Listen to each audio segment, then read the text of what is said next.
のささやきの朗読や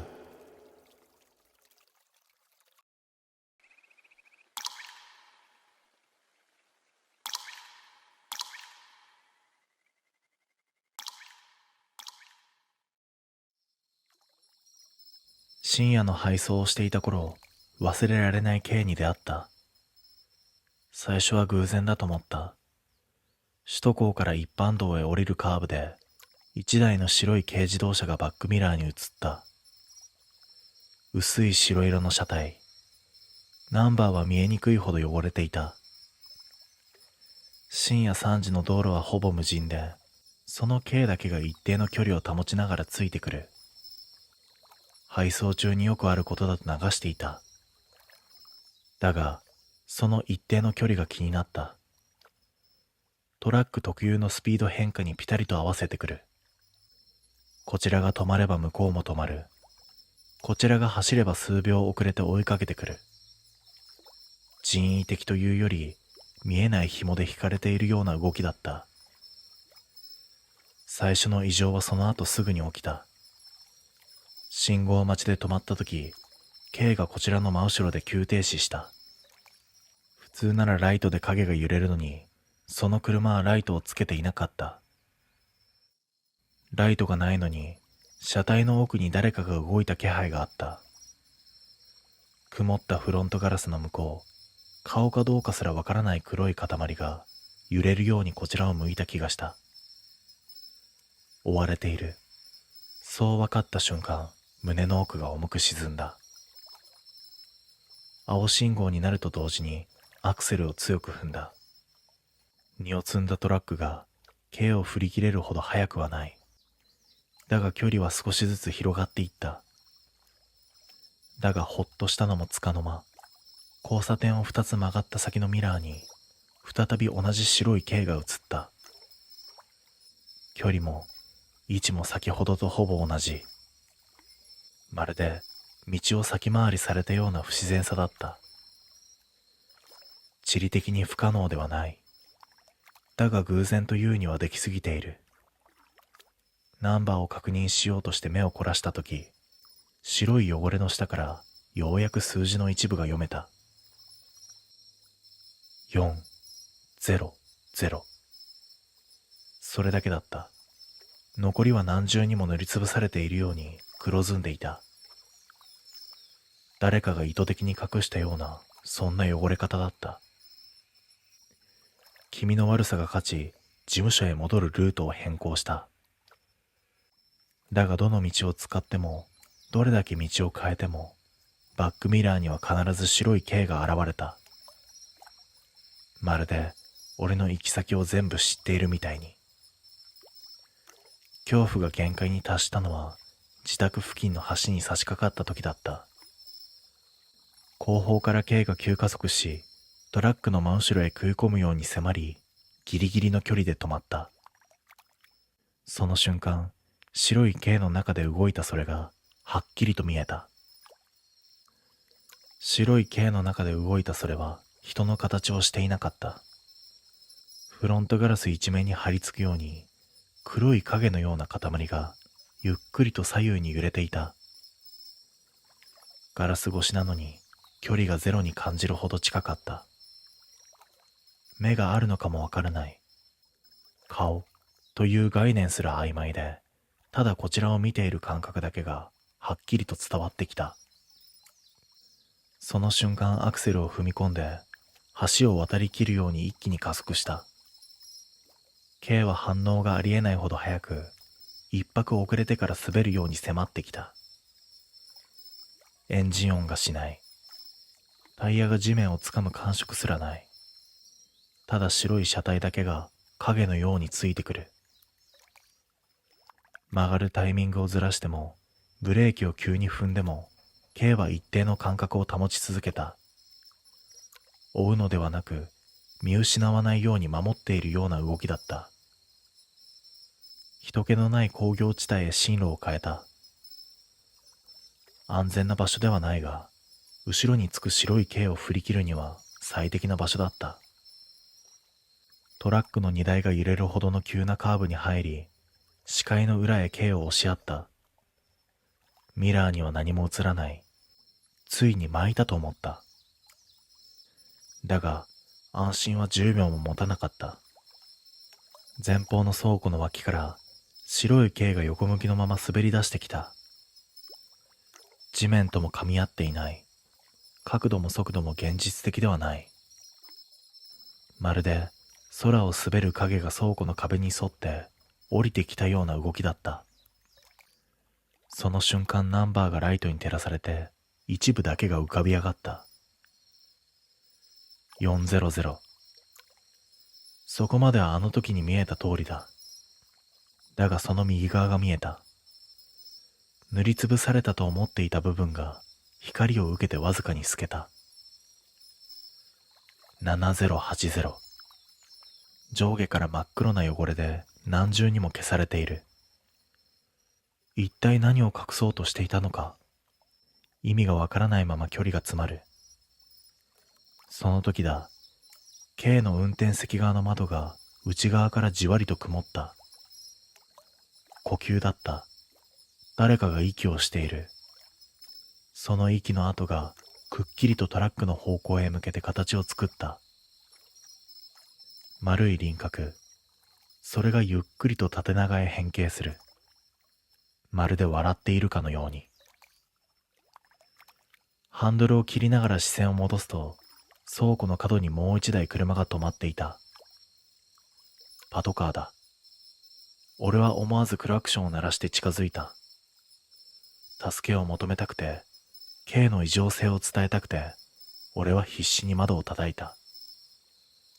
だが警察官はこう言った。この先の K なら、3年前に事故で亡くなった方ですよ。まだ動くと思ってるんですか？俺は言われた意味が理解できずに固まった。警察官が指さした先には、ぐしゃりと潰れた白い軽の残骸があった。目の前に置かれた白い軽の残骸は、3年前の事故で完全に廃車になった状態だった。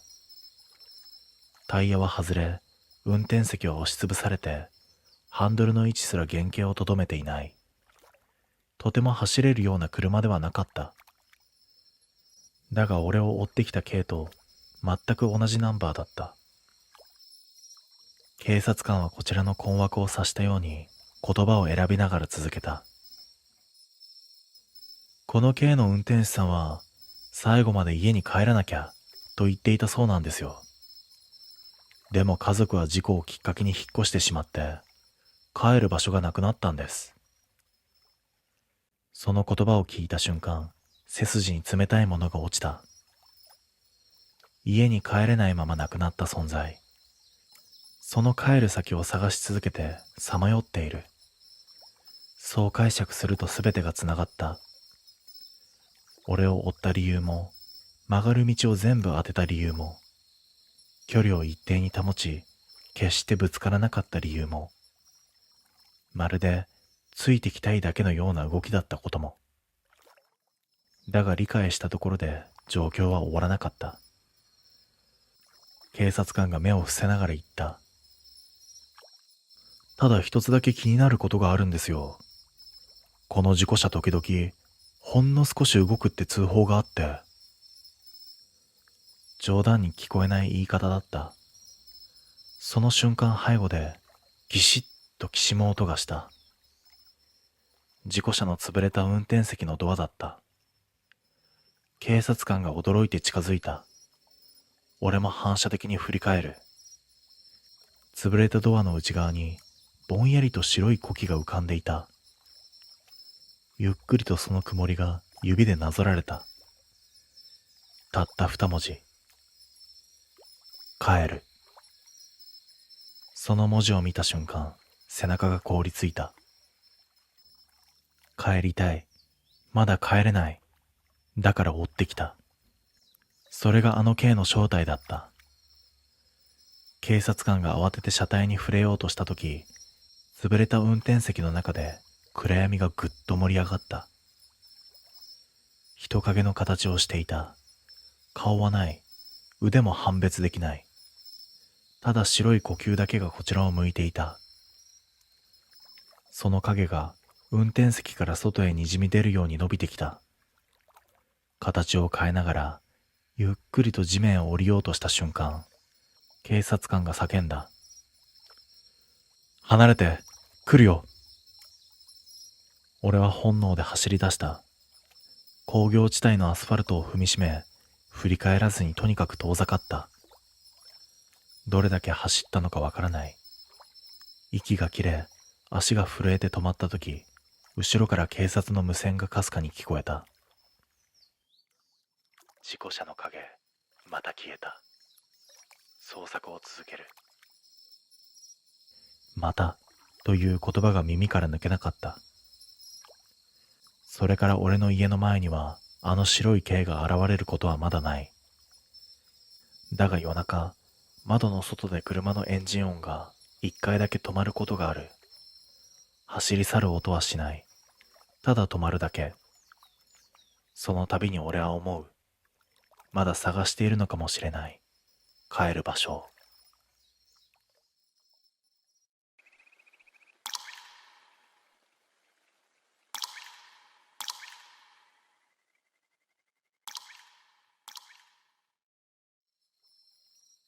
山道を抜けるルートを選んだのは失敗だった。普段なら通らない細い旧道。だがナビが突然、最短ルートと表示してきて、妙に気になってしまった。俺はしばらくそのまま走っていると、霧の奥に古い標識が見えた。丸々集落まであと2キロ。地図で見たことのない地名。俺は興味半分、不安半分でそのまま進んだ。道幅はどんどん狭くなっていき、両側の木々が車体をすりそうなほど迫ってくる。ライトを上向きにしても視界は白く濁ったように曇り、霧の層が分厚かった。ライトの風量を強くしても車内の湿気は抜けなかった。不意にライトの先に石の門柱が浮かび上がった。対になるように左右に立っていて、門のような形を作っている。古い家の敷地の入り口にあるような、あの不気味な雰囲気。そこを抜けた瞬間、車内の温度がほんの少し落ちた気がした。その先に小さな集落が現れた。昭和の頃から時間が止まったような木造家屋がいくつも並び、伝統はすべて消えている。生きている村というより置き去りにされた村。ただ一つだけ異様だった。窓という窓に白い紙が貼られているんだ。家ごとに大きさは違うが、どれも四角い紙で規則的に窓を塞いでいる。近づくのがためらわれるほど異様だった。少し走り、集落の中央と思われる場所まで来たとき、車の前に急に人影が立った。俺は慌ててブレーキを踏んだ。ライトに照らされたのは腰の曲がった老婆のような影。しかし光の中に形はあるのに顔がはっきりとしない。輪郭だけが揺れて見える。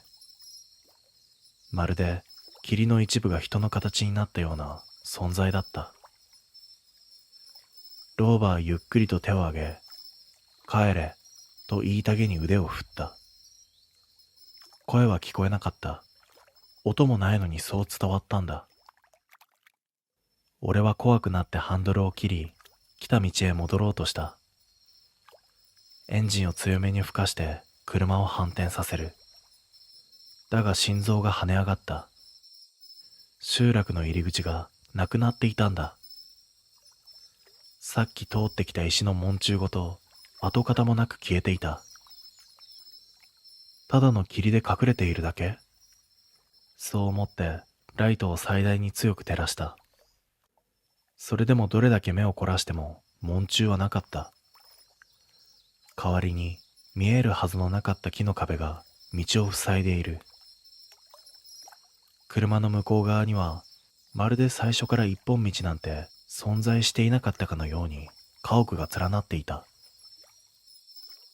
汗が背中を流れ落ちた。閉じ込められた。そう理解した瞬間、集落のどこかから髪が擦れる音が風に乗って響いてきた。窓に貼られていた紙が何かの力で内側から剥がされている。一枚、また一枚、剥がれるたびにその家の中の暗闇がゆっくりとこちらに向いていくような気がした。俺は急いで再びアクセルを踏んだ。どこでもいい。ここから出られる道があるなら探すしかない。しかしその時、ふと気づいた。集落の家々の窓が全部こちらを向き始めている。まるで生きているものみたいに。アクセルを踏み込みながら集落内を走ったが、どこへ向かっても同じような家並みが続いた。窓に貼られていた白い紙はすでに多くが剥がれ落ちている。風もないのに紙片はひらひらと浮き上がって車の前を横切った。家屋はどれも人が住んでいた気配を残しているのに生活音は一切ない。畑も荒れ果てているわけではなく、つい最近まで手入れされていたような整い方をしていた。この集落は誰かがここにいなくなった直後みたいだった。そんな嫌な予感がじわりと背筋に広がった。住宅の間を抜けると少し開けた場所に出た。集落の中央らしく小さな広場のような空間。だが広場の真ん中には信じられないものが立っていた。木の柱にくくりつけられた結界札の束。白い紙が何十枚も重なっていて、縄で柱に巻かれ、古いしめ縄まで垂れ下がっている。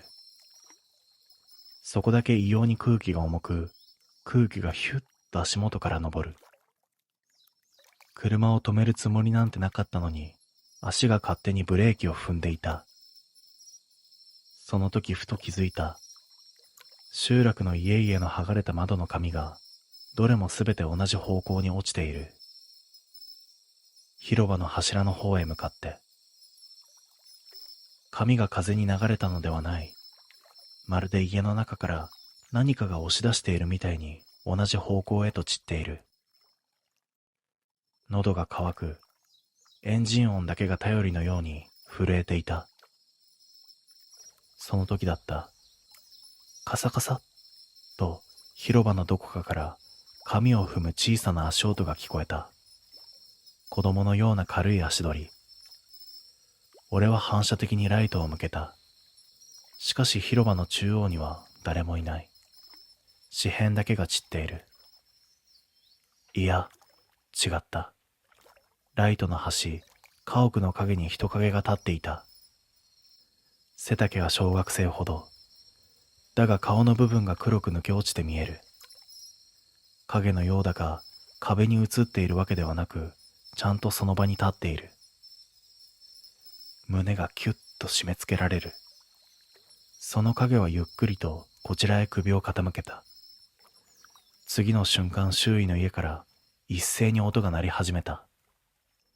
ベリ、ベリベリベリ。窓に残っていた紙が一気に内側から剥がされていく。まるで家の中にいた何かが一斉に外へ出ようとしているみたいに。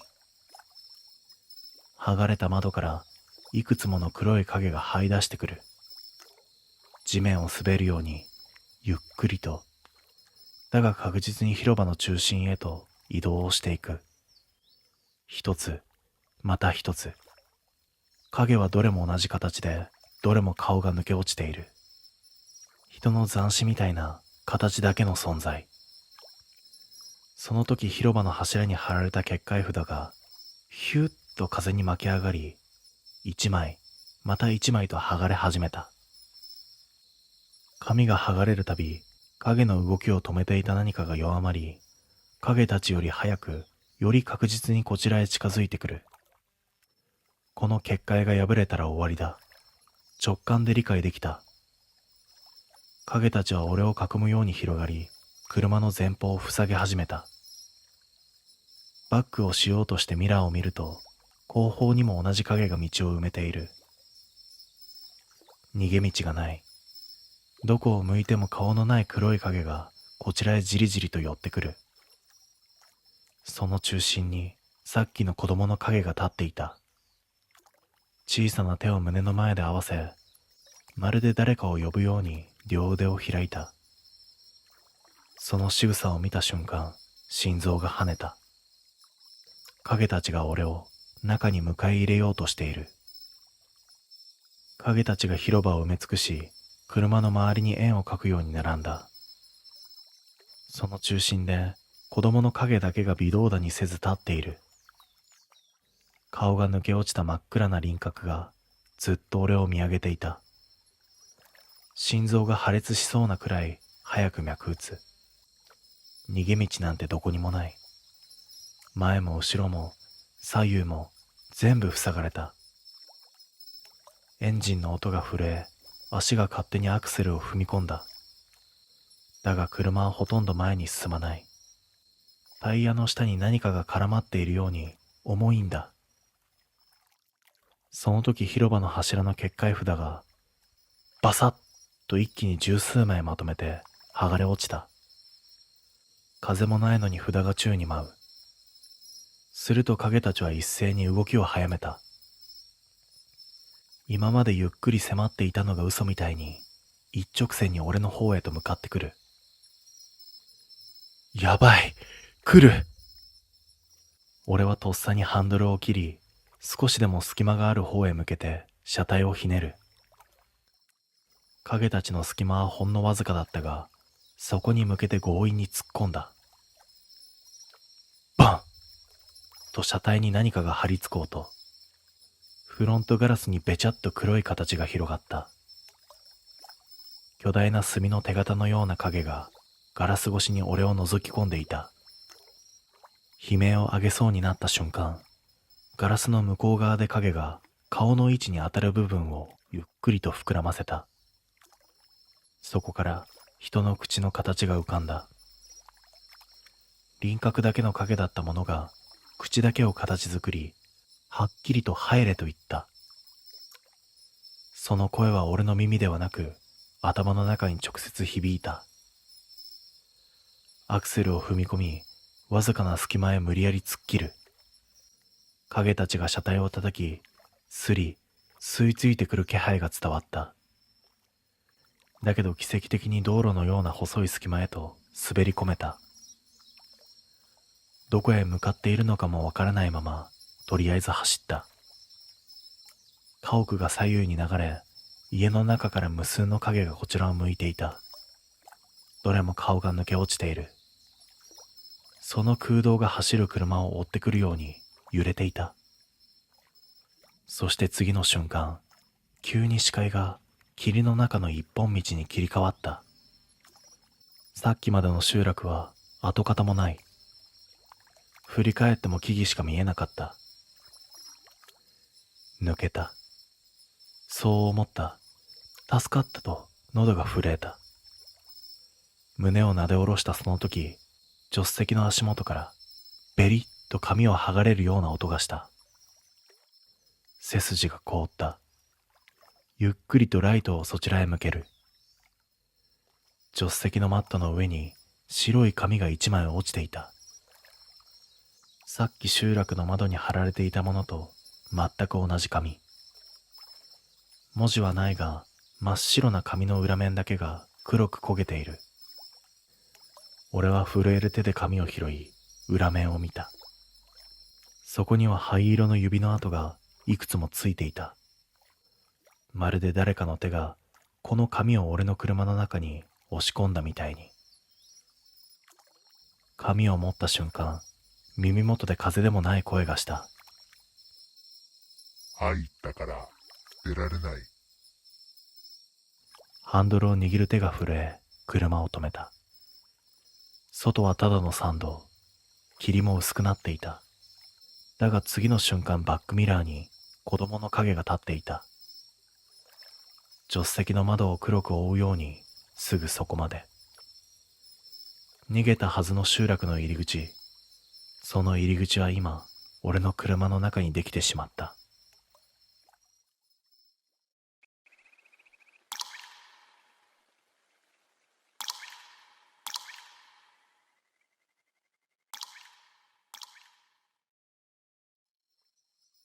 送別会は駅前の居酒屋で開かれた。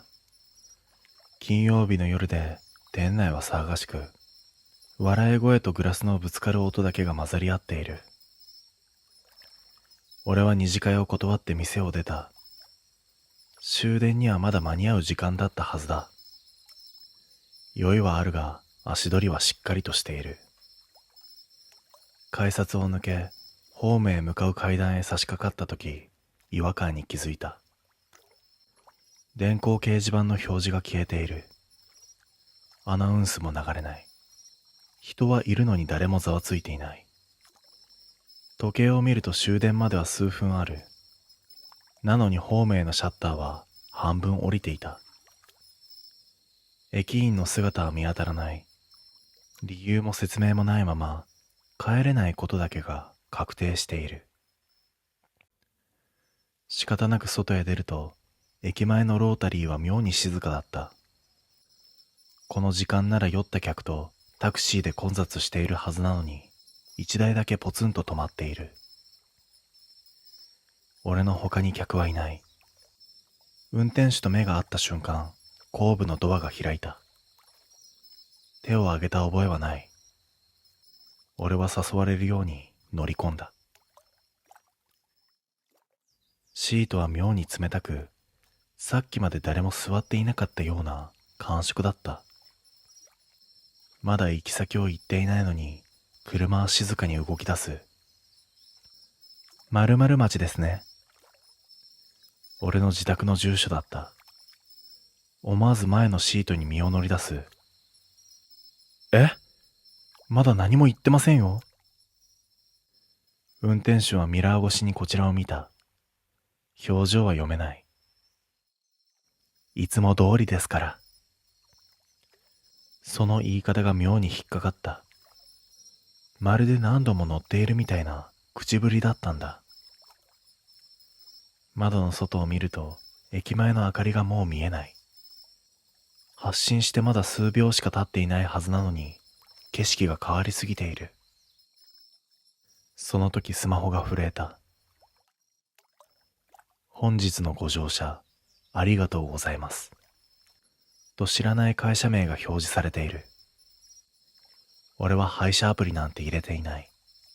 背中にじわりと汗がにじむ。ミラーの中で運転手の口元がわずかに動いた。今日は遅かったですね。その言い方に説明のつかない不安が残った。車は高架下を抜け、見慣れたはずの帰宅ルートへと入っていく。酔いはさっきより冷めていた。妙に頭が冴えている。いつも通りってどういう意味ですか？できるだけ普通の声で聞いたつもりだったが、自分でもわかるほど硬かった。運転手はすぐには答えない。ミラー越しにこちらを一度見てから、前を向いたまま口を開いた。ここ半年、この時間帯ですよ。そんなはずはない。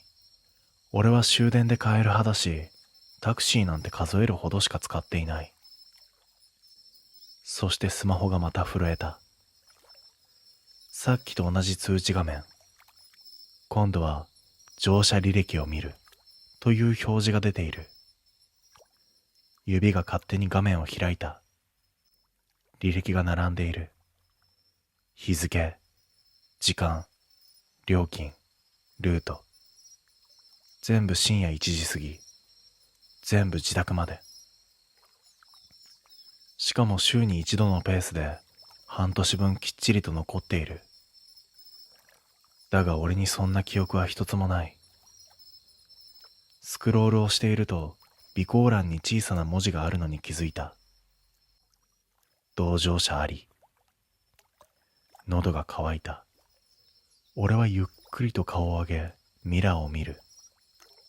そこには俺の顔が映っている。だがそのすぐ横にぼんやりとした影が重なっていた。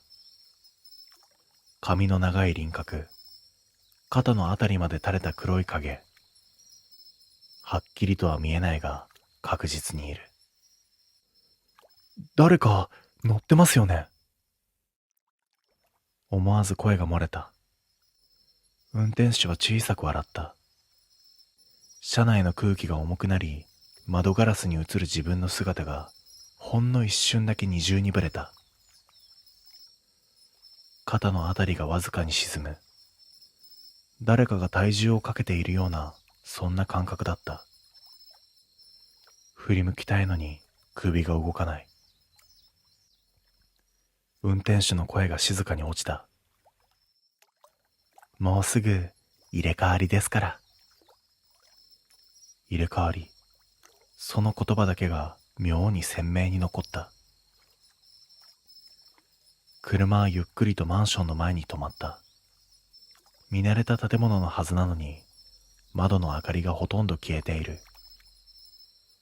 深夜とはいえ、こんなに暗かっただろうかと一瞬だけ考えた。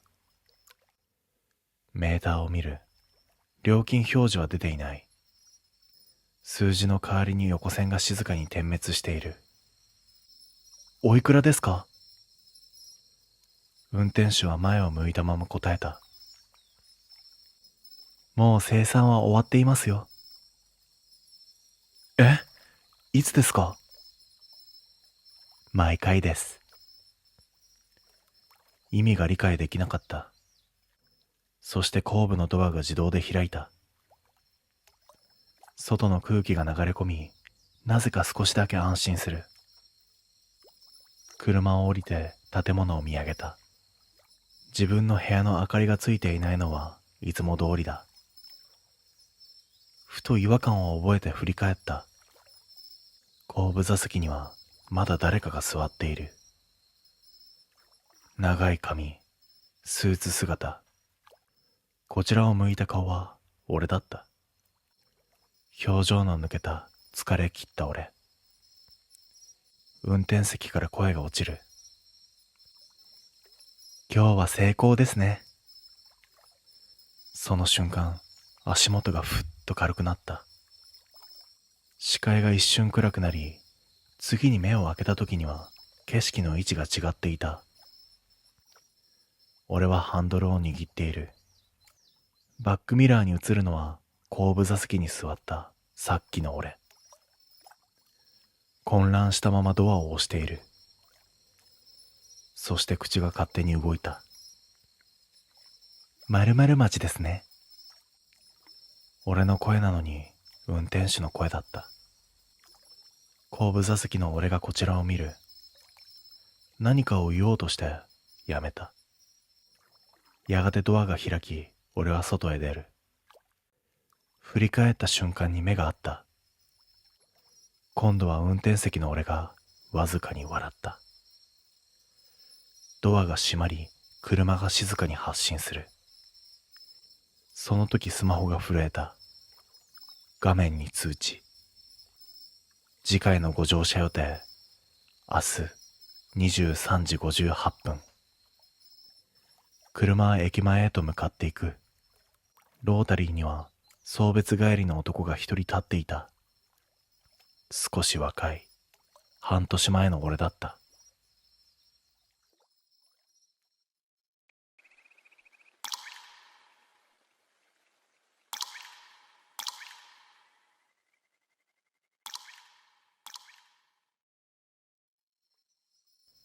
あの夜の静けさは今でも耳の奥に張り付いている。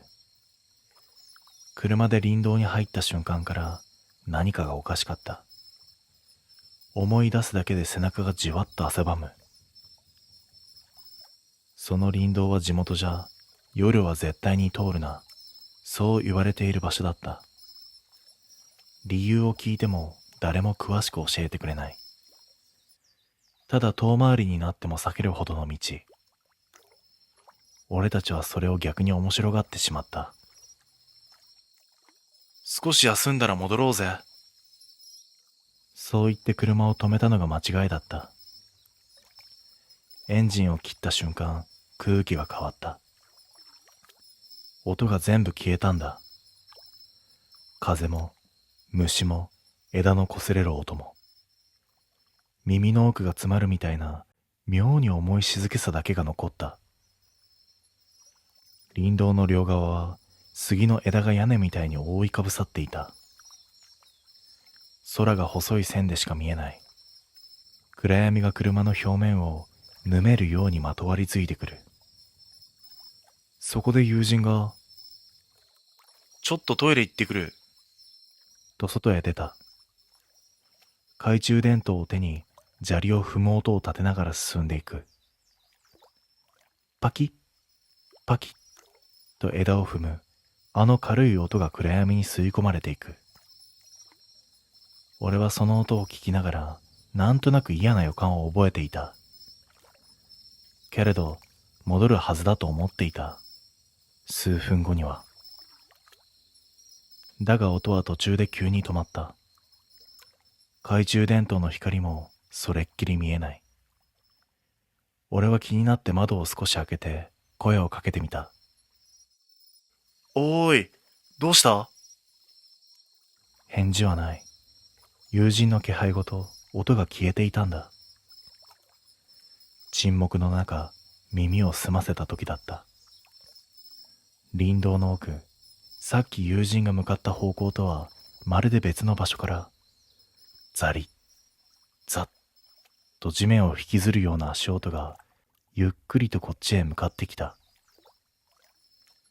その足音は人の歩き方ではなかった。重いのか軽いのかわからない。踏むというより地面に何かを引きずっているみたいな音だった。ザリッ、ザッ。間を置いてまたザリッ。俺はドアを開けずガラス越しにじっと奥を見た。懐中電灯の光は一切戻ってこない。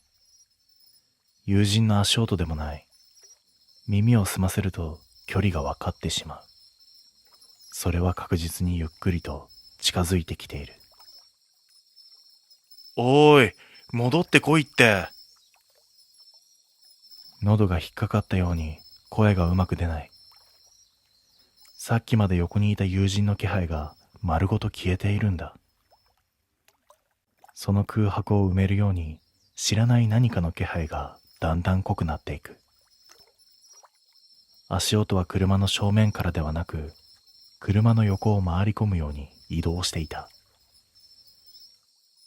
明らかに俺の止めた車を見つけて歩いている。息を殺して動かないでいると、運転席側の窓の外で足音が止まった。俺は震える手でスマホを握りしめながら視線をゆっくり窓へ向けた。でも何も見えない。ただ気配だけが張り付くように窓にまとわりついている。次の瞬間、ガラスのすぐ外で開けてと擦れた声がした。俺の心臓が一度止まった。その声は友人の声ではない。男女の区別もつかない。年齢もわからない。ただ窓の上を爪でなぞるようなかすれが混じっていた。ガラスが微妙に揺れる。呼吸が外から張り付いているみたいに曇っていく。絶対に開けたらまずい。そう理解できるほど気配が濁っていた。声はまた言った。こっち、おいで。その瞬間、車の後ろで別の足音が動き出した。二つになって車を包むように歩き始めたんだ。俺はただシートに体を沈めて目を閉じた。見たらいけないものが外にいる確信があったんだ。その時、車の後部ドアがガチャッと引かれた。鍵をかけているはずなのに金属がきしむ音が響いた。外から引っ張る力がどんどん強くなっていった。後部ドアを引く音はどんどん強くなった。ガガ、ガリッと金属が悲鳴を上げる。鍵は閉まっているのに、外側からこじ開けようとする手の力だけが増える。俺はシートに沈んだまま目を開けられなかった。外にいるそれがどんな姿をしているのかわからない。ただ見た瞬間に終わると本能だけが警告していた。やがて後ろのドアの音が止んだ。代わりに車の屋根の上を何かが這う音がした。こと、ゴリゴリとタイヤの方へ降りていく気配。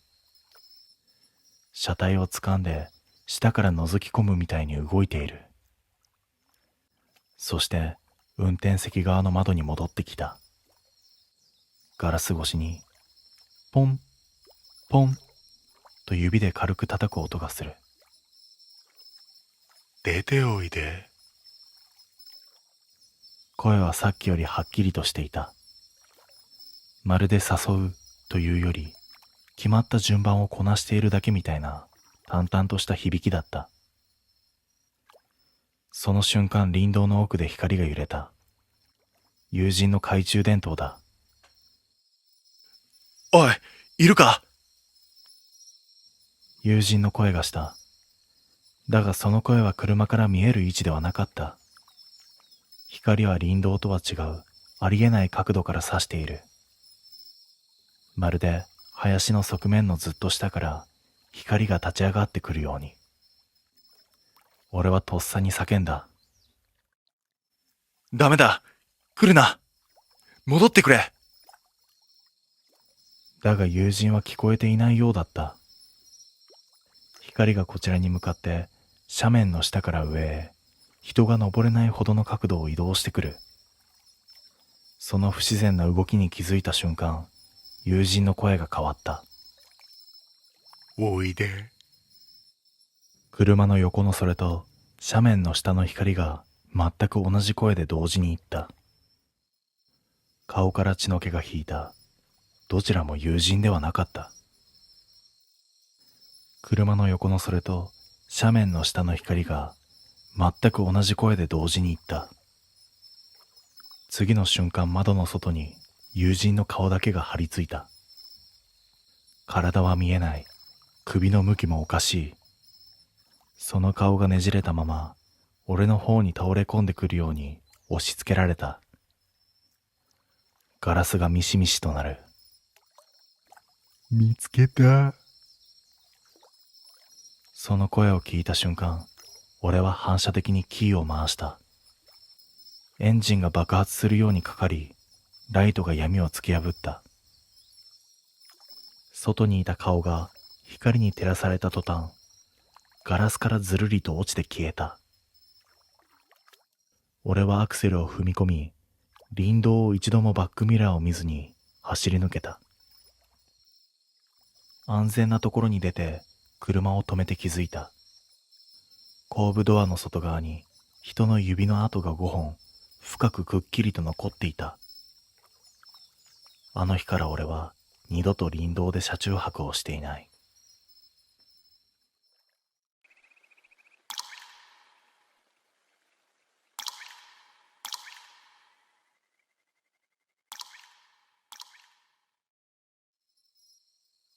深夜のサービスエリアでアルバイトをしていた頃、俺はよく警備室のモニター監視を任されていた。売店もレストランも閉まり、人の気配が完全に消える時間帯だ。街灯の白い光だけが駐車場をぼんやりと照らし、風の音と換気扇の低いうなりだけが響く。あの夜もいつも通りだったはずだ。23時を過ぎ、巡回から戻った俺は警備室の椅子に座り、モニターをぼんやりと眺めていた。計8台。トイレ前、駐車場、売店前、バックヤード、廃棄物置き場、そして休憩所通路。普段なら何も起きない眠気との戦いになる時間だ。だが異変はゆっくりと始まった。モニターの一つ、休憩所通路と表示されたカメラの映像だけが淡く揺れるように乱れていた。電波のノイズみたいに画面の端がじりじり滲んで見える。最初は老朽化だと思った。しかし他のカメラは正常だ。問題があるのはその通路だけ。俺が身を乗り出して見つめたとき、揺れは突然止まった。そして画面の奥、自動販売機の影から誰かが顔を覗かせた。白い、輪郭が異常に細い。髪が濡れているように見えた。サービスエリアはすでに閉館しており、一般客が入り込める場所ではない。そもそも通路の自動ドアは施錠されているんだ。俺は慌てて巡回用の無線を手に取ったが、その瞬間、画面が変わった。覗いていた顔のようなものが通路の中央に立っていた。まるでカメラに気づいて近づいたかのように。しかしおかしい。その体には影がない。照明に照らされる位置なのに足元に人影が落ちていなかった。俺は画面を凝視しながら背中がじわじわ汗ばんでいくのを感じた。そして気づいた。モニターの右上に小さく表示されていた録画年月日が10年前の日付に変わっていた。俺は息を飲んだまま固まった。ボタンにも触れていないし、誤作動とも思えない。その時通路の白い影がこちらを向いた。カメラ越しに目が合った感覚があった。映像が10年前のはずなのに、そいつは今俺を見ている。次の瞬間、モニターのスピーカーから水の滴る音が落ちてきた。俺は警備室の扉に手を伸ばしかけた。逃げるというより、ここにいたらまずい、と本能が告げていたんだ。だが足は動かなかった。その白い影は映像の中でゆっくりと動き出した。通路の奥へ、カメラの死角へ。まるで何かを探すように濡れた足音だけがスピーカー越しに響いた。そしてついに影は画面から消えた。そのわずか数秒後だった。バックヤードのモニターが勝手に切り替わったんだ。誰も触っていないのに。そこに映ったものを見て、俺は声を出せずに固まった。バックヤードの非常扉の前に先ほどの白い影が立っていたんだ。画面のこちら側に来たんだ。バックヤード前に立つ白い影はモニター越しでも異常さが際立っていた。照明に照らされているのに、体の輪郭が光を吸い込むように縁だけ滲んで見える。足元には影がない。それなのに画面のスピーカーからはペタペタと濡れた裸足のような音だけが響き続けている。俺は思わず椅子を蹴り、警備室の後ろへ下がった。映像は現在の様子なのか、それとも10年前の記録なのか、判断がつかなかった。ただ一つ確かなのは、あれはカメラの向こうではなく、今この施設のどこかにいる、ということだった。非常扉の前に立つ影は、そのまま微動だにしなかった。ところが突然、モニターがカチッと切り替わった。触ってない。勝手にだ。次に映ったのは売店裏の通路。そこは俺がほんの1時間前に巡回した場所で、誰も入らないはずのハイスペースだ。薄暗い通路の中央、白い影がそこにも立っていた。俺の喉が渇く。さっきまでバックヤードの前にいたはずだ。距離にして50メートル以上はある。移動するにはカメラに映るはずの通路を通らなければならない。なのに映像には移動の瞬間が一切なかった。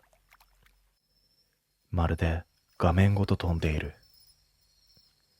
そしてさらにモニターが切り替わった。今度はトイレの前の通路。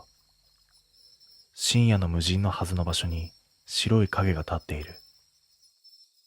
そいつはある一点だけを見つめていた。それは警備室へ続くガラス扉の方。俺は血の気が引いた。カメラ越しに俺の居場所を把握している。まるで順番に近づいてきているみたいだった。とその時、警備室の天井のスピーカーからピチャン、ピチャンと水が垂れる音が落ちてきた。思わず見上げる。天井は乾いている。水もない。けれど音だけが降り注ぐ。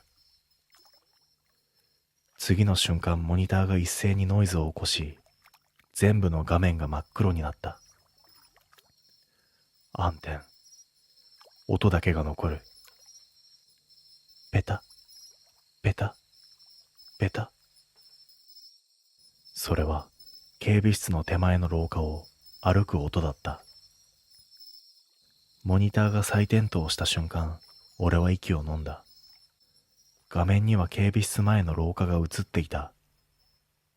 カメラアングルは天井近くからの俯瞰だった。そこに白い影が立っていた。すぐ外、扉の向こう。影は動かない。ただガラス扉の方へ首だけをゆっくりと傾けた。それはまるで俺の顔を探すように。俺は椅子を押し倒して後ずさった。こんな近くまで来ているのに音は止まっていた。その静寂が逆に異常だった。モニターの中の影が首を元に戻すと、ゆっくり腕を上げた。そしてガラス扉を叩いた。コンと一度だけ。軽いのに骨まで冷える音だった。ガラス扉を叩くコンの音で警備室全体の空気が変わった。冷房でもないのに肌が波打ち、呼吸が浅くなる。モニターの中の白い影は扉の前から動かずに、ただこちらの様子を伺うようにゆっくりと首を傾け続けていた。影の顔は白くぼやけ、人の形をしているのに人ではない。それなのに俺を見ているという確信だけが骨の奥で鳴った。逃げなければこのままでは来てしまう。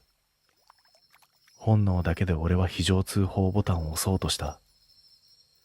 だが指が触れる直前、モニターが一斉に揺れた。画面が切り替わる。切り替わる。切り替わる。どの画面にも白い影が映る。売店の前、ゴミ置き場、レストランの入り口、バックヤード、街灯の下、裏口通路。次々に画面が飛び、どの映像にも影が立っている。まるで影の方がモニターを操っているみたいだった。そしてすべての画面が止まった。8台のモニター、全部同じ場所を映している。それは警備室の中。今俺がいる場所。俯瞰の視点。ドアの向こうからではなく、天井から覗き込んだような映像。俺は震えながら天井を見上げた。そこにはカメラなんてない。そんな位置にカメラなんてついていない。なのにモニターには俺の頭のてっぺんが映っている。ありえない。これは誰かが天井から俺を覗いているということだ。そしてスピーカーから突然、水が滴る音が大量に降ってきた。ピチャン、ピチャン、ピチャンと、まるで天井いっぱいに水がたまり、そこから落ち続けているような音。次の瞬間、照明が一瞬だけ落ちて、部屋が暗闇に沈んだ。ほんの1秒、それで十分だった。照明が戻った時、俺は見てしまった。ガラス扉の内側に白い手形がべったりとついている。外側じゃない、内側だ。つまり中にいる。扉にも鍵にも触れていないのに。俺は叫んで部屋を飛び出し、サービスエリアの裏口から外へ走った。背後で何かが床を叩く音がしたが、振り返る勇気はなかった。そのまま警備室へ戻らずに本部へと連絡し、あの夜の勤務は強制的に終了になった。そして翌朝、上司が確認して言った。昨夜の監視映像、なぜか10年前のデータが上書きされているんだよ。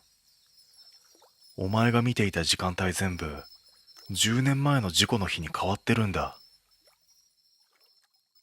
10年前、売店裏の通路で女性が不審死した事件があった。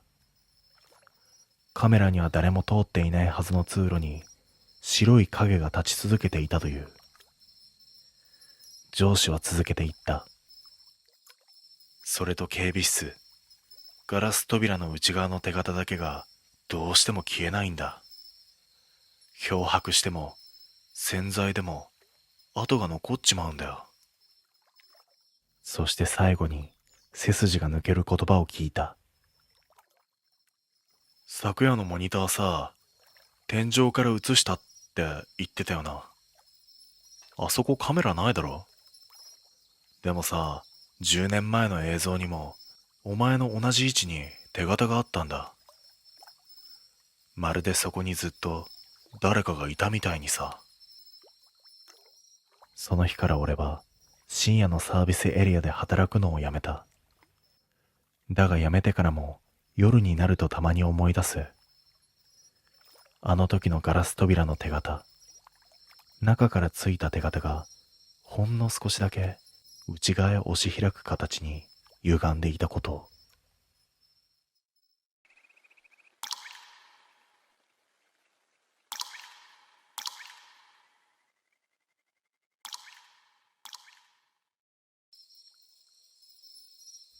大学時代の友人に誘われて参加した地方の観光バスツアー。紅葉と旧鉱山跡を巡るコースとパンフレットに書かれていた。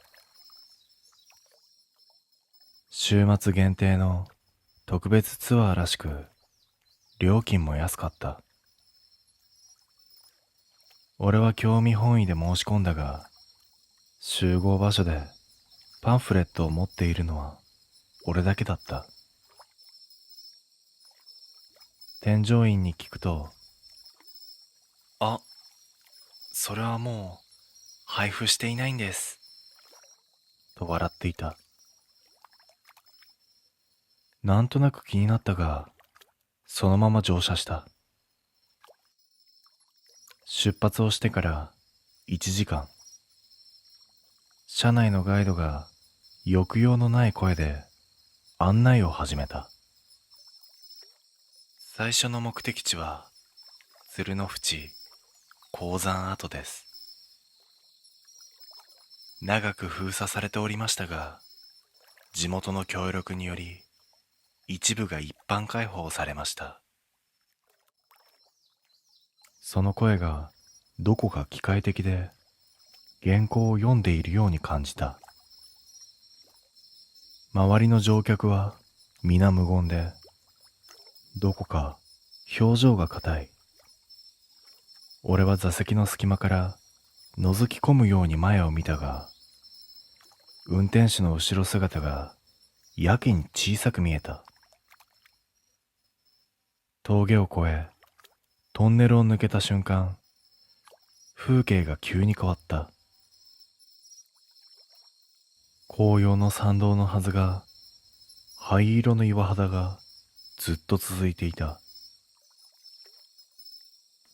廃墟のような建物が並び、看板の文字は消えている。ガイドが言う。こちらが鶴の淵鉱山跡でございます。だが、その声が終わる前に窓の外の建物が音もなく消えた。まるで霧の中に溶けるように跡形もなく。今見えましたよね。俺が隣の男に声をかけると、彼はきょとんとした顔で、何がですと答えた。窓の外には何もない岩肌だけが広がっていた。運転手がバックミラー越しにこちらを見て、ゆっくりと口角を上げた。その瞬間、俺は寒気を感じた。理由もなく、体が、ここは違う、と言っていた。昼前に二つ目の目的地へ向かった。幻の滝という名の滝を見に行きます。とガイドが言った。俺はその名前に違和感を覚えた。パンフレットには白羽の滝と書かれていたはずだ。俺はバッグからそれを取り出して確かめた。確かに白羽の滝。だが同じページの写真が違う。昨夜見たときは緑の山間の滝だったのに、今は灰色の岩壁が写っている。ねえ、これ変わってません？と隣の男に見せたが、彼は笑って、最初からそれでしたよ、と言った。どう考えてもおかしい。滝の名前も写真も説明文まで変わっている。まるで別のツアーにすり替わっているようだった。到着して外に出ると冷たい風が吹いた。視界の先には確かに滝があった。ただそれは動いていたんだ。岩の間から流れ出す白い筋が滝というよりも何かが這い降りているようだった。目を凝らすとそれは水ではなかった。白く濡れた腕のようなものが無数に重なり合っていた。添乗員が笑顔のまま、ごゆっくりご覧ください、と言い、俺の肩を軽くポンと叩いた。その手が異様に冷たかった。他の乗客たちはまるで催眠にかかったかのように無言でカメラを構えていた。シャッター音が続く。俺も写真を撮った。だがモニターに映ったのは滝ではなくバスの車内。自分が座っていた席が暗い車内にポツンと映っていた。その後すぐに出発した。ガイドが言った。次はハイトの展望台です。パンフレットにはそんな場所載っていない。俺はふと運転席のミラーを見た。そこに映る乗客の顔が一人、二人とだんだん少なくなっていった。ハイトの展望台、その名前の通り、そこは街を見下ろす高台に立っていた。だが、下に見えるはずの街がなかったんだ。ただ、灰色の地面がどこまでも続き、瓦礫のようなものがぽつりぽつりと転がっている。風が吹くたびに乾いた音を立てて崩れた。俺はカメラを構えたが、ピントが合わない。液晶画面の中で風景が波打つように歪んでいた。ガイドが小さくマイクを握りしめたままこう言った。この街はかつて地図から消されました。けれど今も訪ねてくる方がいらっしゃるんです。背中に冷たい汗が伝った。他の乗客たちは無言のまま全員が同じ方向を見ていた。その視線の先に古びた観光案内板がそこにあった。そこには鶴の淵鉱山跡と書かれていた。最初に訪れたあの場所の名前。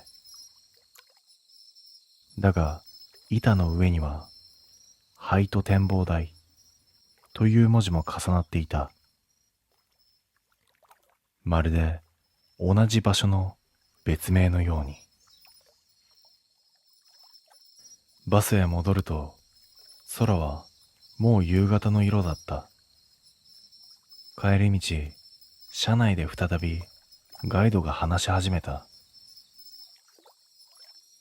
最後に立ち寄った幻の滝はいかがでしたか？俺は言葉を失った。あの滝を見た。